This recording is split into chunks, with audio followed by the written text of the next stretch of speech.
Good evening and welcome to BJC Mitzvah Day number 163, part 8, using the Sefer Hachinuch. A Mitzvah Day keeps your soul on its way. We're continuing with not eat sheratzim hatched in seeds. It's a long one, folks, and it's a little bit late, so we're going to post this tomorrow morning. Here we go.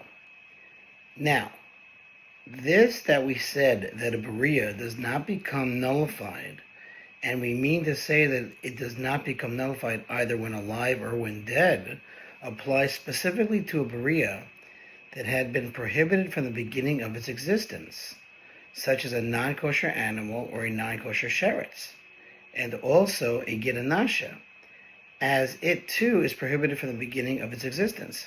However, an animal that was originally kosher or became non-kosher due to something that occurred to it is not subject to the laws pertaining to a Berea.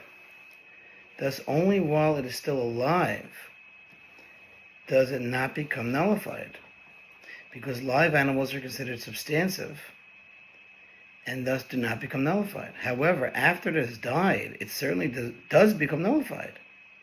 Even in the case of a large dead bull, if it became intermingled among other dead bulls, we say that it becomes nullified.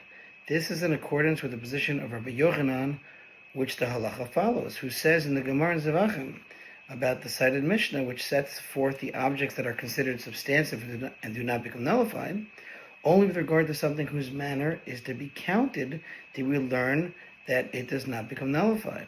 That is to say, only regarding those items that people always count because of their substantiveness did we learn in the Mishnah that they're not nullified. And this applies, for example, to the 7 items listed above.